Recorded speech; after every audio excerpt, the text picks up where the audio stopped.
कोई कच्छाधारी अगर शामिल होकर के शरारत करने की हिमाकत करेगा, उसका कच्छा भर देंगे। अगर पुलिस में हिम्मत है तो भाई सामने आओ और तुम मुकाबला करो। औरंगजेब जैसे शासक के सामने घुटने नहीं टेके थे, वो ये मोदी और खट्टर जैसा भी परवाह करेंगे। भाजपा के 5-10 गांवों के सरपंच जो अपने आप को बहुत बड़ा गुंडा समझ रहे हैं, यहाँ पलवल का पुलिस का कप्तान एक बहुत ही वाहियात और रिश्वतखोर अफसर है। तमाम थानों को बेच करके भारतीय जनता पार्टी का गुलाम बन करके संवैधानिक अपने पद की गरिमा को समझ नहीं रहा है, गुंडों को भेज करके। अगर पुलिस में हिम्मत है तो भाई सामने आओ और तुम मुकाबला करो। इलाके के गुंडों को भेज करके हमारे इलाके की क्यों बेइज्जती करा रहे हो? हमें कमजोर समझने वाले इस हरियाणा के मुख्यमंत्री और अफसरों को हमने कई दफा सबक सिखाया है। सुन लो भाई प्रशासन वालों, हमने तोड़ दी तुम्हारी धारा 144। इस देश का कायर प्रधानमंत्री और ये कायर मुख्यमंत्री, एक इस कायर एसपी के चक्कर में आकर के तो गलतफहमी मत रखना भाई।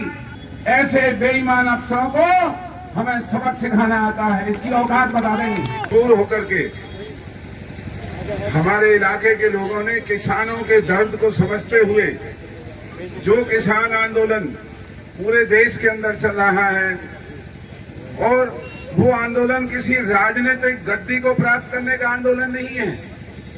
वो आंदोलन है कि हमारा अन्नदाता जो खेतों में दिन और रात हमारा सारा परिवार, मजदूर भाई मेहनत करके जो अनाज उगाते हैं, जो खेती बाड़ी का उत्पादन होता है, इस भारतीय जनता पार्टी की सरकार के राज में मंडियों में जो सरकारी रेट है, वो सरकारी रेट तक भी हमारे बुजुर्ग और भाइयों को नहीं मिलता।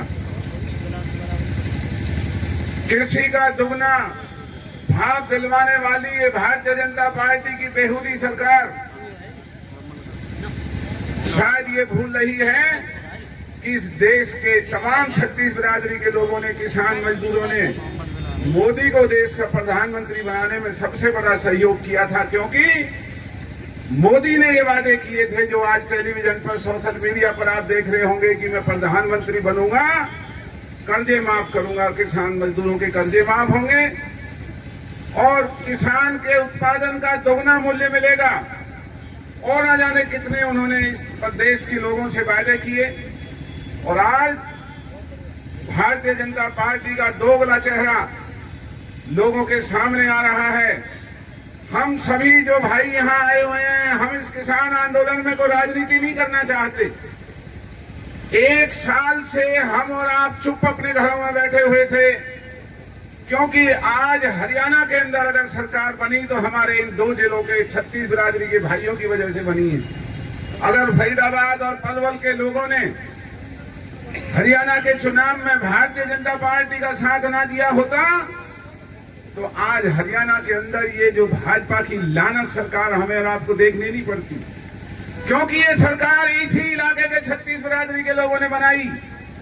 और वो सरकार बनाने वाले चाहे कोई भी है, हमारे भाई हैं, हमारे बुजुर्ग हैं, चाहे वो किसी दूसरे दल में हैं।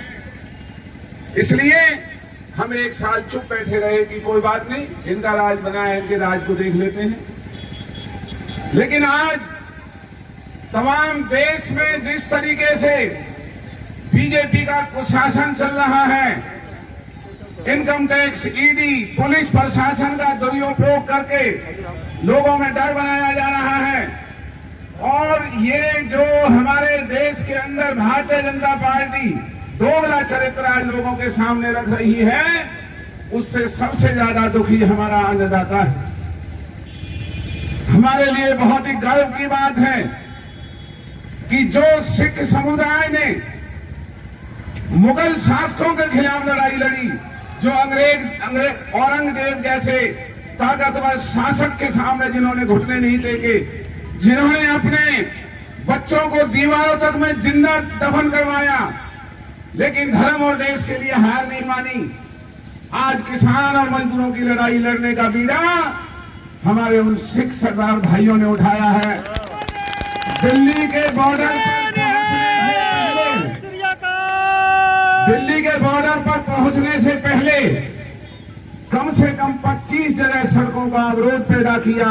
सरकारी मशीनरियों ने सड़कों को खोदने का काम किया। पुलिस और प्रशासन ने डराने धमकाने का काम किया। लेकिन ये मोदी और खट्टर की ये सरकार शायद ये भूल गई है कि जिन्होंने औरंगजेब जैसे शासक के सामने घुटने नहीं टेके थे, वो ये मोदी और खट्टर जैसा भी परवाह करेंगे। उधर दिल्ली के बॉर्डर पर वो आए, हरियाणा के सभी बिरादरी के लोगों ने उनका स्वागत सम्मान करना शुरू किया और उनके आवाज में अपनी आवाज मिलानी शुरू की।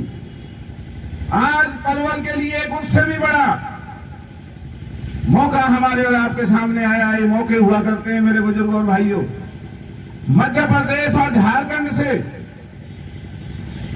हजारों की तादाद में हमारे सिख भाई वहां से प्रदर्शन करते हुए, किसानों की मांगों को उठाते हुए हमारे पलवल की पावन धरती पर आकर के उन्होंने यहां पड़ाव डाला है और दिल्ली आगरा रास्ते को उन्होंने जाम किया हुआ है। हमारे इलाके को जहां उनका स्वागत और सम्मान करना चाहिए था, भाजपा के 5-10 गांवों के सरपंच जो अपने आप को बहुत बड़ा गुंडा समझ रहे हैं, जाकर के और उन सिख भाइयों को डराने धमकाने का काम कर रहे हैं, उनसे बदतमीजी कर रहे हैं। कल मैंने आप सबकी तरफ से जाकर के वहां जाकर के उनको चेतावनी दी और इस प्रशासन को, पुलिस के ये कर्मी ये तो किसानों के ही बेटे हैं, लेकिन यहां पलवल का पुलिस का कप्तान एक बहुत ही वाहियात और रिश्वतखोर अफसर है। तमाम थानों को बेच करके भारतीय जनता पार्टी का गुलाम बन करके संवैधानिक अपने पद की गरिमा को समझ नहीं रहा है। गुंडों को भेज करके, अगर पुलिस में हिम्मत है तो भाई सामने आओ और तुम मुकाबला करो इलाके के गुंडों को भेज करके। हमारे इलाके की क्यों बेइज्जती करा रहे हो? चौधरी कौन जिंदाबाद। और या तो पलवल की पावन धरती पर कभी श्री सुभाष चंद्र बोस आए थे और ये गांधी आश्रम की नींव रखी थी जब देश की आजादी की लड़ाई थी।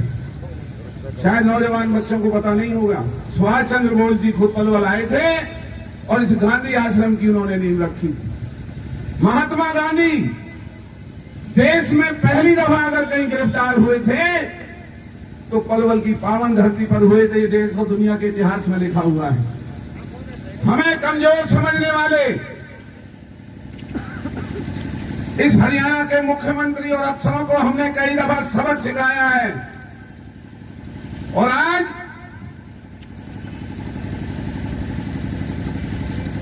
बहन बेटी तो कोई ना रहने दो, फिर कहूंगा।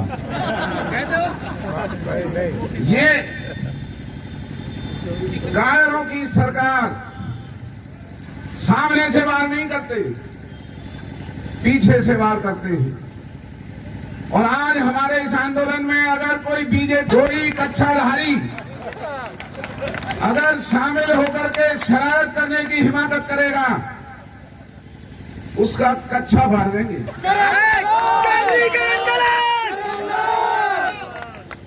हम अपने इलाके की मर्यादा को समझते हुए, क्योंकि इस कायर सरकार ने किसानों की आवाज न उठ सके, किसानों की हमदर्दी में लोग न आ सके, धारा 144 और न जाने कौन कौन से इन्होंने यहां पर हथकंडे अपनाए हैं। सुन लो भाई प्रशासन वालों, हमने तोड़ दी तुम्हारी धारा 144। और ये हमारे इलाके के नौजवान साथी और हमारे भाई जो हजारों मील पैदल चल करके पलवल की पावन धरती पर धरना दे रहे हैं और सारे अखबार टेलीविजन में आप देख रहे हैं कि पलवल का नाम आ रहा है कि पलवल में भी रास्ते जाम है। मुझे ये कहने में संकोच नहीं हुआ, हमारा कोई बालक नहीं है। वो सिख समुदाय के वो हमारे सूरवीर हैं जो जब भी देश के ऊपर मुसीबत आती है उन्होंने हमेशा देश और धर्म की लड़ाई लड़ी। और आज इस देश का कायर प्रधानमंत्री और ये कायर मुख्यमंत्री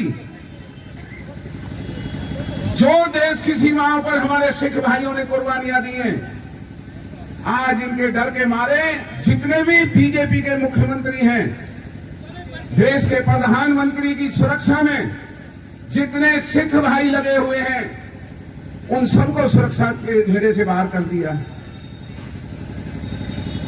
कितने शर्म की और अफसोस की बात। हिम्मत है तो उन्हें देश की सीमाओं से भी हटा करके दिखाओ, जिनकी वजह से ये देश आज एक पिन में बना हुआ है और अन्याय का हमेशा मुंह काला हुआ है। बहुत बड़े बड़े प्रधानमंत्री और बहुत बड़े बड़े मुख्यमंत्री आए, उनकी क्या हालत हुई, भाजपा के लोगों को समझना चाहिए। मैं आप सबका धन्यवाद करता हूं जो ये शादियों के समय में भी आप इस इलाके की आवाज को बुलंद करने के लिए 36 बिरादरी के लोग यहां आए हैं। किसानों की आवाज को बुलंद करने में हम और क्या कर सकते हैं।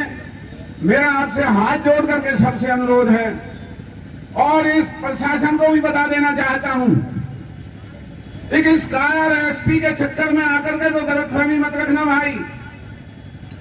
पलवल के लोगों से मुख्यमंत्री और बहुत बड़े बड़े अधिकारियों ने कई दफा हिमाकत की है। ऐसे बेईमान अफसरों को हमें सबक सिखाना आता है, इसकी औकात बता देंगे। हम सब अपने इलाके की तरफ से जितने भी हैं, हमारा धर्म बनता है, हमारी पावन धरती का नाम जिन्होंने रोशन किया है, हम जो मध्य प्रदेश और झारखंड से हमारे बुजुर्ग और भाई आए हुए हैं, हम और आप सब शांतिपूर्ण तरीके से कोविड के नियमों को मानते हुए, आपस में फासला बनाते हुए, इस सरकार के खिलाफ नारा लगाते हुए, अगर आप सबकी इजाजत है तो उनको चल करके हमारे इलाके का कोई भी आदमी फूलों का गुलदस्ता देगा। और पुलिस और प्रशासन को मैं सावधान कर देना चाहता हूं और बीजेपी के कच्छाधारियों को भाई हिमाकत मत करना, पंगा मत लेना। ये किसानों के हक के आंदोलन में अगर किसी ने जरा सी भी हिमाकत की तो उसे परिणाम भुगतने पड़ेंगे। इन्हीं शब्दों के साथ मैं अब आपसे निवेदन करता हूं कि आगे हो जाते हैं बहुत शांतिपूर्ण तरीके से, और आखिर तक हमें रुकना नहीं है और हमें किसी से कोई ना किसी से जबरदस्ती करनी है।